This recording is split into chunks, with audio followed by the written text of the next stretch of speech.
ವನ್ಯಜೀವಿಗಳ ಕೇಸ್ನಲ್ಲಿ ನಟ ದರ್ಶನ್ ಕುಟುಂಬಕ್ಕೆ ಸಂಕಷ್ಟ. ನಟ ದರ್ಶನ್ ಆಯ್ತು, ಇದೀಗ ಅವರ ಪತ್ನಿ ವಿಜಯಲಕ್ಷ್ಮಿಗೆ ಇದೀಗ ಶಾಕ್. ಮನೆಯಲ್ಲಿ ಹೆಬ್ಬಾವು ಹಿಡಿದು ಪೋಸ್ ಕೊಟ್ಟಿದ್ದೇ ಇದೀಗ ದರ್ಶನ್ ಪತ್ನಿ ವಿಜಯಲಕ್ಷ್ಮಿಗೆ ಕಂಟಕ ಆಗುವ ಎಲ್ಲ ಸಾಧ್ಯತೆಗಳಿದೆ. ಹೆಬ್ಬಾವನ್ನ ಮನೆಯಲ್ಲೇ ಅಕ್ರಮವಾಗಿ ಸಾಕಿದ್ರ ವಿಜಯಲಕ್ಷ್ಮಿ. ಹೆಬ್ಬಾವಿನ ಜೊತೆ ಮನೆಯಲ್ಲೇ ಆಟ ಆಡ್ತಾ ವಿಜಯಲಕ್ಷ್ಮಿ ಪೋಸ್ ಅನ್ನ ಕೊಟ್ಟಿದ್ರು. ಅರಣ್ಯ ಇಲಾಖೆ ಹಾಕಿದ್ದ ಕೇಸ್ಗೆ ಇದೀಗ ಪೂರಕ ಸಾಕ್ಷಿ ಸಿಕ್ಕಿದೆ.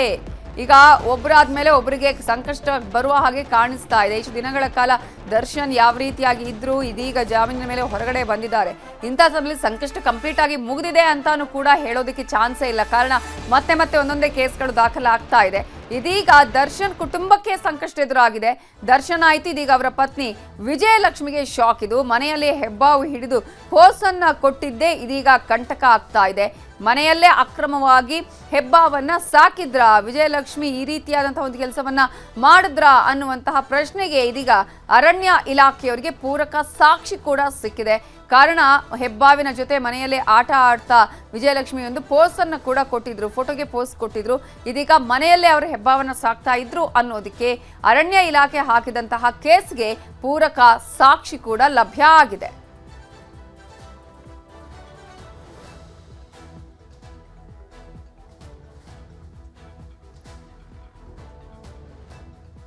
ಇದೇ ವಿಚಾರಕ್ಕೆ ಸಂಬಂಧಪಟ್ಟ ಇನ್ನಷ್ಟು ಡೀಟೇಲ್ಸ್ ಅನ್ನು ಕೊಡೋದಕ್ಕೆ ನಮ್ಮ ರಿಪೋರ್ಟರ್ ಕಾರ್ತಿಕ್ ಈಗ ಫೋನ್ ಸಂಪರ್ಕದಲ್ಲಿ ಜಾಯ್ನ್ ಆಗಿದ್ದಾರೆ.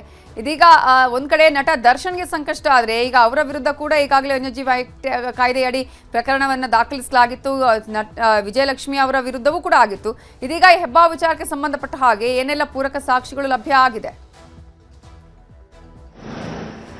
ಖಂಡಿತವಾಗಿಯೂ ಕೂಡ ದರ್ಶನ್ ಪತ್ನಿ ವಿಜಯಲಕ್ಷ್ಮಿ ಅವರು ಕಳೆದ ಕೆಲ ದಿನಗಳ ಹಿಂದೆ ಬರ್ತ್ಡೇನ ಆಚರಿಸಿಕೊಂಡ್ರು. ಆ ಒಂದು ಸಂದರ್ಭದಲ್ಲಿ ಹೆಬ್ಬಾವನ್ನ ಹಿಡ್ಕೊಂಡು ಫೋಟೋವನ್ನು ತೆಗೆದುಕೊಂಡಿದ್ರು ಅನ್ನುವಂಥದ್ದು ಈಗ ಬೆಳಕಿಗೆ ಬಂದಿರುವಂಥದ್ದು. ಆ ಫೋಟೋ ವೈರಲ್ ಆಗ್ತಾ ಇದ್ದಂತೆ ಈಗ ಸಾಕಷ್ಟು ಚರ್ಚೆಯೂ ಕೂಡ ಹುಟ್ಟು ಹಾಕಿದೆ. ಈ ಹಿಂದೆಯೂ ಕೂಡ ಬಾತುಕೋಳಿನ, ವಿಶಿಷ್ಟ ಪ್ರಭೇದದ ಬಾತುಕೋಳಿಯನ್ನು ಸಾಕಿದಂಥ ಕಾರಣಕ್ಕಾಗಿ ಫಾರ್ಮ್ ಹೌಸ್ನಲ್ಲಿ ಇರ್ತಕ್ಕಂಥ ಬಾತುಕೋಳಿಯ ಸಂಬಂಧಪಟ್ಟಂತೆ ಅರಣ್ಯಾಧಿಕಾರಿಗಳು ತನಿಖೆಯನ್ನು ಕೂಡ ಮಾಡಿದ್ರು. ಪ್ರಕರಣವೂ ಕೂಡ ದಾಖಲಾಗಿತ್ತು. ಆ ಒಂದು ವಿಚಾರಣೆಯನ್ನು ಕೂಡ ದರ್ಶನ್ ಹಾಗೂ ದರ್ಶನ್ ಪತ್ನಿ ವಿಜಯಲಕ್ಷ್ಮಿ ಅವರು ಎದುರಿಸ್ತಾ ಇದ್ರು. ಇಂಥ ಒಂದು ಸಂದರ್ಭದಲ್ಲಿ ಈಗ ಹೆಬ್ಬಾವು ಹಿಡ್ಕೊಂಡಿರ್ತಕ್ಕಂಥ ಫೋಟೋ ವೈರಲ್ ಆಗಿರುವಂತಹ ಹಿನ್ನೆಲೆಯಲ್ಲಿ ಈಗಾಗಲೇ ಈ ಸಂಬಂಧಪಟ್ಟಂತೆ ಅರಣ್ಯಾಧಿಕಾರಿಗಳು ಕೂಡ ಮಾಹಿತಿಯನ್ನು ಕಲೆ ಆಗ್ತಾ ಇದ್ದಾರೆ ಅನ್ನುವಂಥ ಮಾಹಿತಿಯು ಕೂಡ ಈಗ ಲಭ್ಯ ಆಗಿರ್ತಕ್ಕಂಥದ್ದು. ಜೊತೆಗೆ ಈ ಹಿಂದೆ ರೇಣುಕಾಸ್ವಾಮಿಯನ್ನ ಕೊಲೆ ಪ್ರಕರಣದಲ್ಲಿ ದರ್ಶನ್ ಅರೆಸ್ಟ್ ಆದಂತಹ ಸಂದರ್ಭದಲ್ಲಿ ಪೊಲೀಸರು ವಿಜಯಲಕ್ಷ್ಮಿ ಅವರ ಮನೆಗೂ ಕೂಡ ತೆರಳಿ ಸಾಕಷ್ಟು ಸರ್ಚ್ ಅನ್ನ ಮಾಡಿದ್ರು. ಆ ಸಂದರ್ಭದಲ್ಲಿಯೂ ಕೂಡ ಅರಣ್ಯಾಧಿಕಾರಿಗಳಿಗೆ ಆ ಸಂದರ್ಭದಲ್ಲಿಯೂ ಕೂಡ ಕೆಲವೊಂದಿಷ್ಟು ಬೇರೆ ಬೇರೆ ವನ್ಯಜೀವಿಗಳು ಕೂಡ ಪತ್ತೆಯಾಗಿತ್ತು.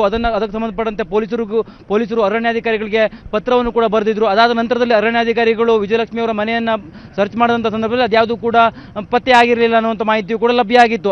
ಹಾಗಾಗಿ ಆ ಒಂದು ಪ್ರಕರಣ ಅಲ್ಲಿಗೆ ಕೈ ಬಿಡಲಾಗಿತ್ತು. ಆದರೆ ಈಗ ವಿಜಯಲಕ್ಷ್ಮಿ ಅವರು ಇತ್ತೀಚೆಗೆ ಬರ್ತ್ಡೇನ ಆಚರಿಸಿಕೊಂಡ್ರು. ಆ ಒಂದು ಸಂದರ್ಭದಲ್ಲಿ ಅವರು ಒಂದು ಫೋಟೋ ತೆಗೆದುಕೊಂಡಿದ್ರು ಅನ್ನುವಂಥದ್ದು ಈಗ ವೈರಲ್ ಆಗ್ತಾ ಇದೆ. ಅಲ್ಲಿ ಹೆಬ್ಬಾವನ್ನು ಹಿಡ್ಕೊಂಡು ಅವರು ಫೋಟೋವನ್ನು ತೆಗೆದುಕೊಂಡಿದ್ರು ಅನ್ನುವಂಥದ್ದು ಈಗ ಬೆಳಕಿಗೆ ಬಂದಿರುವಂಥ ಹಿನ್ನೆಲೆಯಲ್ಲಿ ಇದಕ್ಕೆ ಸಂಬಂಧಪಟ್ಟಂತೆ ಅರಣ್ಯಾಧಿಕಾರಿಗಳು ಏನು ಕ್ರಮವನ್ನು ಕೈಗೊಳ್ತಾರೆ ಅನ್ನೋದು ಕೂಡ ಕಾದು ನೋಡಬೇಕಾಗಿದೆ. ಅರಣ್ಯಾಧಿಕಾರಿಗಳೇನಾದರೂ ವನ್ಯಜೀವಿ ಸಂರಕ್ಷಣಾ ಕಾಯ್ದೆ ಅಡಿ ಪ್ರಕರಣವನ್ನೇನಾದರೂ ದಾಖಲೆ ಮಾಡಿಕೊಂಡು ವಿಚಾರಣೆಯನ್ನು ಮಾಡ್ತಾರೆ ಅನ್ನುವಂಥದ್ದು ಕೂಡ ಈಗ ಕುತೂಹಲ ಮೂಡಿಸಿರುವಂಥದ್ದು. ನವಿತಾ.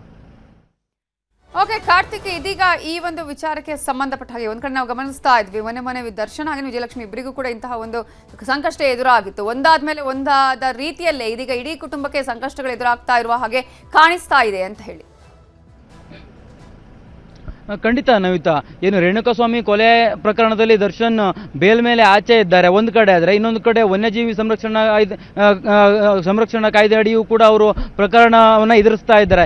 ಇದರ ಬೆನ್ನಲ್ಲೇ ಈಗ ವಿಜಯಲಕ್ಷ್ಮಿ ಅವರಿಗೂ ಕೂಡ ಈಗ ಒಂದು ಸಂಕಷ್ಟ ಎದುರಾಗಿದೆ ಅಂತ ಹೇಳ್ಬೋದು. ಯಾಕಂತಂದ್ರೆ ಹೆಬ್ಬಾವನ್ನ ಯಾರೂ ಕೂಡ ಹಾಗೆ ಮನೆಯಲ್ಲಿ ಇಟ್ಕೊಳ್ಳೋ ಹಾಗಿಲ್ಲ. ಆದರೆ ಅವರು ಹೆಬ್ಬಾವನ್ನ ಹೇಗೆ ಹಿಡ್ಕೊಂಡ್ರು ಅಥವಾ ಎಲ್ಲಿಂದ ತಂದು ಹಿಡ್ಕೊಂಡಿರ್ತಕ್ಕಂಥದ್ದು ಅನ್ನುವಂಥದ್ದು ಕೂಡ ಈಗ ಪ್ರಶ್ನೆ ಮೂಡಿರ್ತಕ್ಕಂಥದ್ದು. ಜೊತೆಗೆ ಈ ರೀತಿಯಾಗಿ ಕಾನೂನಿಗೆ ವಿರುದ್ಧವಾಗಿ ಇವರು ಪದೇ ಪದೇ ನಡ್ಕೊಳ್ತಾ ಇದ್ದಾರೆ ಅನ್ನುವಂಥ ಪ್ರಶ್ನೆಯೂ ಕೂಡ ಸಹಜವಾಗಿ ಮೂಡ್ತಾ ಇದೆ. ಯಾಕಂದ್ರೆ ಇತ್ತೀಚೆಗೆ ಅವರು ಹುಟ್ಟುಹಬ್ಬವನ್ನು ಆಚರಿಸಿಕೊಂಡ್ರು. ಆ ಒಂದು ಹುಟ್ಟುಹಬ್ಬ ಆಚರಿಸಿಕೊಂಡಂಥ ಸಂದರ್ಭದಲ್ಲಿಯೇ ಅವರು ಹೆಬ್ಬಾವಿನೊಂದಿಗೆ ಫೋಟೋವನ್ನು ತೆಗೆದುಕೊಂಡಿದ್ದಾರೆ ಅನ್ನುವಂಥದ್ದು ಈಗ ಗೊತ್ತಾಗಿರುವಂಥದ್ದು. ಬಹಳ ದಿನಗಳ ಕಳೆದಿದ್ರೂ ಕೂಡ ಈಗ ಫೋಟೋ ವೈರಲ್ ಆಗಿರುವಂಥ ಹಿನ್ನೆಲೆಯಲ್ಲಿ ಸಹಜವಾಗಿ ಕಾನೂನು ಸಂಕಷ್ಟವೂ ಕೂಡ ಅವರಿಗೆ ಎದುರಾಗುವಂಥ ಸಾಧ್ಯತೆಗಳು ಕೂಡ ಇರ್ತವೆ. ಜೊತೆಗೆ ಅರಣ್ಯಾಧಿಕಾರಿಗಳು ಇದನ್ನ ಹೇಗೆ ತೆಗೆದುಕೊಳ್ತಾರೆ, ಯಾವಾಗ ಪ್ರಕರಣ ದಾಖಲಿಸ್ತಾರೆ ಅನ್ನುವಂಥದ್ದು ಕೂಡ ಕುತೂಹಲ ಮೂಡಿರುವಂಥದ್ದು. ಜೊತೆಗೆ ಈಗಾಗಲೇ ಫೋಟೋ ವೈರಲ್ ಆಗಿರ್ತಕ್ಕಂಥ ಹಿನ್ನೆಲೆಯಲ್ಲಿ ಅರಣ್ಯಾಧಿಕಾರಿ ಅಧಿಕಾರಿಗಳು ಸಹಜವಾಗಿ ಪ್ರಕರಣ ದಾಖಲಿಸುವಂತ ಸಾಧ್ಯತೆಗಳು ಕೂಡ ಇರುವಂತದ್ದು. ಅದು ವಿಜಯಲಕ್ಷ್ಮಿ ಅವರ ಮನೆಯಲ್ಲಿಯೇ ತೆಗೆದಂತ ಫೋಟೋ ಅಂತಲೂ ಕೂಡ ಈಗಾಗಲೇ ಹೇಳಲಾಗ್ತದೆ. ಹಾಗಾಗಿ ಸಹಜವಾಗಿ ವಿಜಯಲಕ್ಷ್ಮಿಗೂ ಕೂಡ ಸಂಕಷ್ಟ ಎದುರಾಗಿದೆ Navita. Thank you Karthik details.